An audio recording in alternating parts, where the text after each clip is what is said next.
Hi guys, welcome to sizzling tea. तो आज मैंने फराह खान का ब्लॉग देखा जिसमें ये रिद्धिमा कपूर के घर गई है दिल्ली में।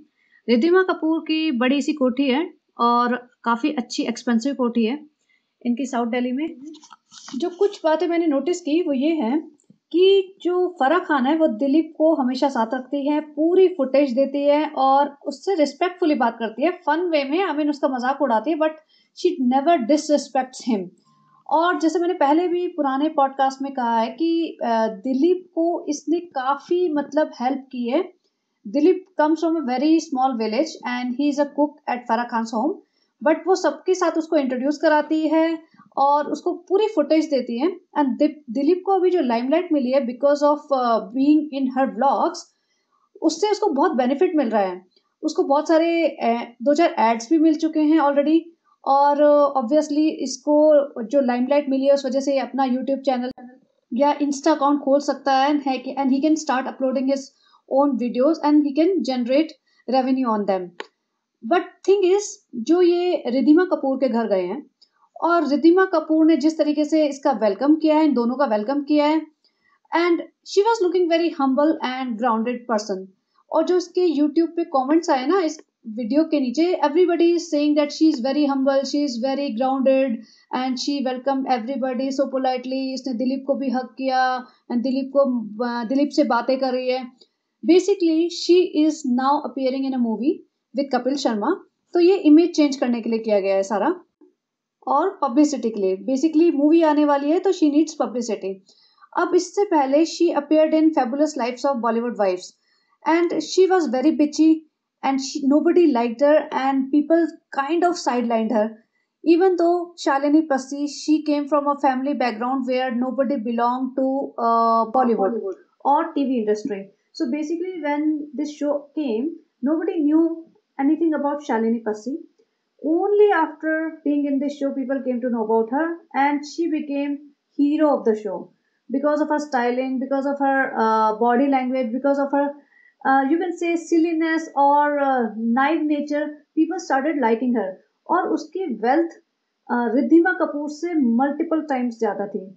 शालिनी का जो हस्बैंड है Sanjay Passi, he is a chairman of Pasco group. तो they have lot of wealth and उसका घर था वो बहुत ही बड़ा बंगलो था पूरा। And since she started getting all the limelight, all the hype, Riddhima was very jealous because on one hand we have Riddhima Kapoor, the daughter of Bollywood's most celebrated family, carrying the Kapoor legacy, stylish, confident, and she was under the media all the time.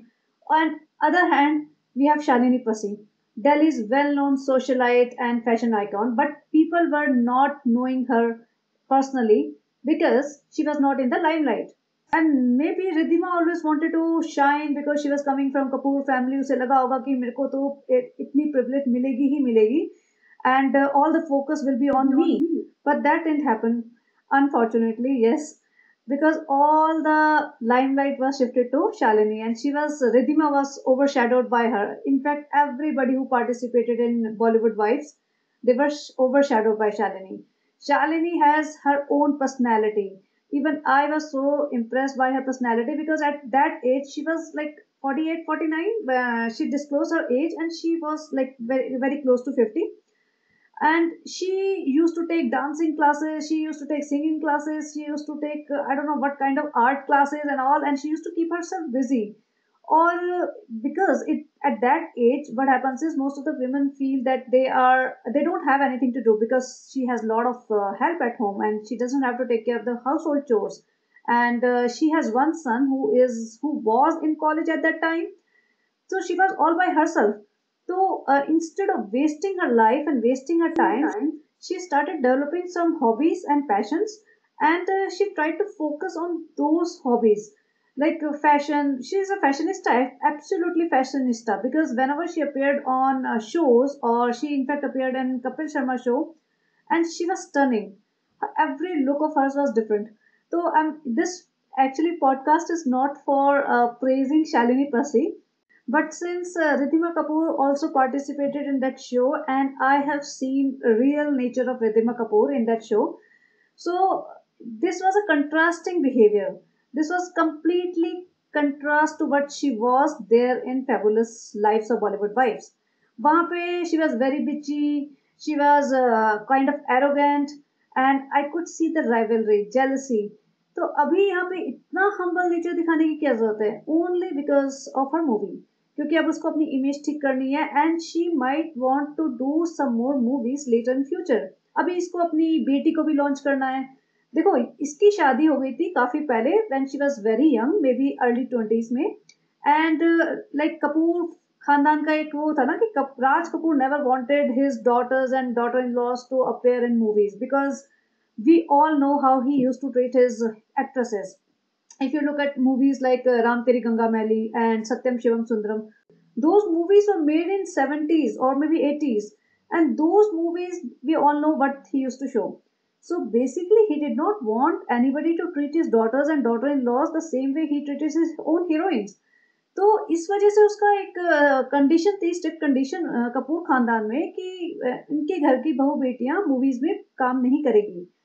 And when Babita had Kareena and Karishma, Babita came out of her marriage. She started living separately from her husband, and actually लोग कहते हैं कि वो movies अपने बच्चों को movies में लाने के लिए सेपरेट हुई थी। ऐसा नहीं है, वो बहुत पहले ही सेपरेट हो चुकी थी। When Kareena and Karishma were not even teenagers, Babita might have tried to come back into movies, but that might not have worked because her prime age was gone. But anyways, जब करिश्मा 15-16 की थी, since then she has been acting, and उसके बाद करीना आ गई। Luckily, both the girls, both the Kapoor sisters became very hit. Both of them became A-listers. Otherwise, ये लोग इनको पूछते भी नहीं। अब ये एक्नॉलेज कर रहे हैं, मिल रहे हैं और एक दूसरे के इवेंट्स पे जाते हैं। अदरवाइज आप सोचो, अगर ये दोनों लड़कियां फ्लॉप हो जाती, करिश्मा एंड करीना, तो कपूर फैमिली, ये रिद्धिमा कपूर, नीतू कपूर और बाकी जितने भी फैमिली वाले हैं कपूर फैमिली, उनको एक्नॉलेज भी नहीं करते। और अब रिद्धिमा कपूर, जैसे रिद्धिमा कपूर के फादर ऋषि कपूर, उन्होंने भी मना किया होगा कि उनकी बेटी नहीं आएगी मूवीज में, तो वो कभी भी लाइमलाइट में दिखी ही नहीं, किसी भी मूवी में, शो में, कहीं पे भी नहीं दिखी। और वो शादी करके मतलब दिल्ली में सेटल हो गई थी। एंड मोस्टली जो भी उनके अपेयरेंसेस है आजकल इन कपिल शर्मा शो और बॉलीवुड वाइफ्स शो, वो उनके फादर की डेथ के बाद ही हुई हैं। And now I think she might be regretting her decision to get married early and settle down. And उसको मन में भी होगा to get all the limelight, all the hype that everybody else is getting in her family, because it is very easy for her to get into movies or get into some shows because she's coming from a renowned family। और उसका भाई रणबीर कपूर तो अभी भी is one of the A-listers। तो अभी now she wants to try her luck। She is almost 45, she accepted her age in Farah Khan's vlog, and 45 की as में उसको हीरोइन बनना है। तो ये जो चस्का है ना हीरोइन बनने का, लाइमलाइट में आने का, पूरे मीडिया अटेंशन लेने का, ये बहुत बड़ा चस्का होता है। और इसके लिए बहुत ही आसान था, क्योंकि ये कपूर फैमिली को बिलोंग करती है, and she hadn't had to go through all the struggle where she had to go for auditions या कुछ लाइनों में लगना पड़े। तो इसके लिए तो बहुत आसान था। तो इसको बहुत रिग्रेट होता होगा कि मैंने वो सब नहीं किया या मुझे वो सब नहीं मिला जो मैं डिजर्व करती थी। But now she is trying. और सबसे बड़ी बात है कि रणबीर कपूर एंड आलिया भट्ट ने एक बंगलो बनाया, मतलब अपने एंसेस्ट्रल प्रॉपर्टी पे। तो उसमें बता रही है कि मेरा एक रूम है, इनफैक्ट मल्टीपल रूम्स हैं on the same floor where Neetu Singh is going to live. तो वहाँ पे इन्होंने अपना एक फ्लोर पे अपने रूम से सेट करा दिए। I think she will be moving very soon to Mumbai, because अपनी बेटी को भी लॉन्च करना है, क्योंकि इसको समझ आ गया है कि जो प्लेटफॉर्म इस फैमिली को मिला हुआ है ना, without any struggle they can directly debut in the movie, in like big production movie.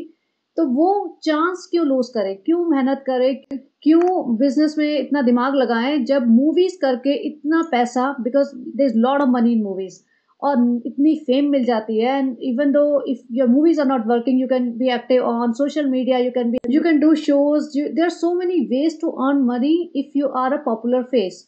तो इसका तो डिसाइडेड ही है, इसने सोच लिया कि जो गलती मैंने की थी, आई will not let my daughter do the same mistake. और सेम चीज अमिताभ बच्चन की बेटी के साथ भी है। अमिताभ बच्चन की बेटी का भी यही था कि Amitabh Bachchan never wanted his daughter to come in movies, and उसकी शादी भी बहुत ही जल्दी करवा दी थी। I think she was barely 20-21 years old when she got married. और उसके बाद वो मुंबई छोड़ के दिल्ली शिफ्ट हो गई थी। But then she got separated from husband and she moved back to Delhi with her kids. And for last almost 10 years she has been living with her father. तो उसका भी यही है कि she did not get a chance to act in movies, but she want her kids to act in movies.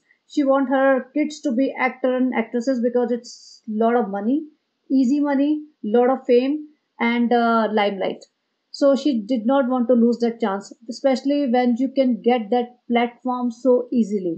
So coming back to Farah's blog, तो इस blog में इन्होंने इतने गिफ्ट्स लेना देना किया है एंड पूरे time this girl Riddhima Kapoor पूरे टाइम इतनी हम्बल, इतनी ग्राउंडेड, इतनी लवी डवी दिख रही है, जबकि इसका ट्रू नेचर ऐसा नहीं है। और इस ब्लॉग में इतने सारे प्रमोशंस चल रहे हैं, मदर डेयरी का प्रमोशन चल रहा है, बहुत सारे ब्रांड्स, अलग अलग ब्रांड्स के प्रमोशन चल रहे हैं। They are giving gifts to each other, but good thing is they are giving gifts to house help. ऐसा नहीं है कि वो ओनर को ही दे रहे हैं। तो एक और चीज मैंने इसमें देखी है कि जो इब्राहिम फैमिली के ब्लॉग्स हम देखते हैं उसमें और फराह खान के ब्लॉग में कितना डिफरेंस है। जबकि वो उसका कुक है, but she really takes care of him and she really treats him well, specially on camera. और बाद में भी बिहाइंड द कैमरा भी वो ऐसे ही ट्रीट करती होगी, अदरवाइज वो जेस्चर्स वगैरह दिख जाते हैं। और उसकी फैमिली में वो वैसे भी सपोर्ट करती है, उसकी बच्चों की एजुकेशन वो सपोर्ट करती है और जहाँ पे भी जाती है सब जगह लेके जाती है। ऐसा नहीं कि वो Dilip is getting popular so I will not give him any limelight और give him any footage in my blogs, ऐसा नहीं कर रही है वो। जबकि इब्राहिम फैमिली में एक जवान लड़की की लाइफ बर्बाद कर दी है सबा इब्राहिम ने, उसको नौकरों की तरह ट्रीट करती है। मतलब मैंने कभी किसी को ऐसे पब्लिक प्लेटफॉर्म पे आके इतनी बेशर्मी दिखाते हुए नहीं देखा, but still her audience is not able to see through what she is trying to do. और देखे जा रही है, उसको अप्रिशिएट करे जा रही है। उसके पेरेंट्स को भी नहीं दिख रहा है, कोई आवाज उठाने के लिए तैयार ही नहीं है। वो लड़की तो बेवकूफ है ही, उसने अपनी पढ़ाई लिखाई छोड़ दी है और मतलब अपनी हेल्थ भी खराब कर ली है। तो इससे पता चलता है ना कौन कितना सिक्योर है, कौन कितना एजुकेटेड है, किसका लेवल क्या है। और ये ब्लॉग्स में आके इतना ज्ञान देते हैं, इतना ज्ञान देते हैं, रिश्तों का ज्ञान देते हैं इब्राहिम फैमिली, और अपने ही रिश्तेदारों को इतनी बुरी तरीके से ट्रीट करते हैं। तो ये दोगलापन होता है। अब फराह खान आती है, वो अपने एंटरटेनिंग ब्लॉग्स बनाती है, वो कोई रिश्तों के ज्ञान नहीं देती है। दिलीप को लेके जाती है, एंटरटेनमेंट प्रोवाइड करती है, तो उसके ब्लॉग्स देखने में थोड़ा मजा आता है। तो मैंने रिद्धिमा का देखा, नॉट दैट कि मैं उसके सारे ब्लॉग्स देखती हूँ, मैंने रिद्धिमा का देखा तो मुझे ये चीज बहुत डिफरेंट लगी उसमें कि इसका जो एक्चुअल कैरेक्टर था, जो एक्चुअल बिहेवियर था in Bollywood wives, that behaviour was totally different from what she is showing right now. तो इसी वजह से मैंने सोचा इस पे पॉडकास्ट बनाती हूँ कि ये इतना हम्बल नेचर क्यों दिखाया जा रहा है। Because now she wants to clean her image और उसको मूवीज में काम करना है, and nobody wants to work with any arrogant person. So she wants to portray that she is very humble, very grounded, very lovely, lovey dovey girl, so that people do not hesitate to work with her and people could approach her for future projects। तो ये इसका main motive था। फराह में भी इसने फराह खान को approach किया होगा कि I want to be featured in your blog, और फराह खान ने बोल दिया होगा ओके। एंड फराह खान इसके ब्लॉग के लिए दिल्ली आई है। जनरली फराह खान मुंबई में रह के ही अपने ब्लॉग्स बनाती है, she doesn't have to travel that far, but वो आई है। और हो सकता है फराह खान के टिकट्स विकट स्टे सब इसी ने कवर किया हो, क्योंकि ये भी एक पीआर का काम करता है ना, तुम अपनी मूवी प्रमोट कर रहे हो through this. And also movie ही नहीं, अपनी बेटी को भी प्रमोट कर रही है। बेटी अभी तक लाइमलाइट में नहीं आती थी, but now all of a sudden for last 1 year may be 2 years बेटी भी कितने सारे मीडिया कवरेज में आ जाती है, और पूरा बेटी को भी इंटरेस्ट है कैमरा में दिखने का, पूरा वो ट्राई करती है। And mom is also making sure that she is visible, she is seen in the cameras, in the विरल भियानी वीडियोस। तो वो माँ बेटी दोनों को ही लग रहा है कि भाई मूवीज में आना सबसे बेस्ट डिसीजन होगा, तो इसके लिए अब ये मुंबई शिफ्ट होने वाले हैं। तो ये था इसका ब्लॉग। और एक चीज मुझे और भी लगी कि जब फराह खान एंटर हुई तो there was a lady who was standing next to Riddhima and there was another guy, and this lady didn't even introduce them to Farah. अब मैं सोच रही हूँ कि हु दैट लेडी वाज, वो उसकी भाभी है या मदर इन लॉ है या कौन है, क्योंकि वो हाउस हेल्प तो नहीं है, because she was sitting at the dining table and eating lunch with them. तो हाउस हेल्प तो ऐसे साथ में बैठ के खाना नहीं खाएंगे, even though she was asking Dilip to sit next to Farah, which he didn't. और लेकिन अपने हाउस हेल्प को ये ऐसे साथ में बिठा के लंच नहीं कराएगी। But I found it very odd that she didn't even introduce that lady to Farah Khan और ना पब्लिक को बताया कि कौन है।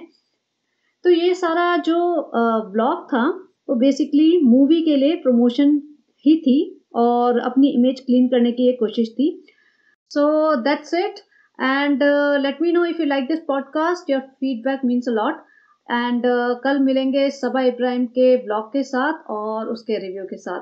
तो चलिए जी, बने रहिए। Have a great day. Bye bye.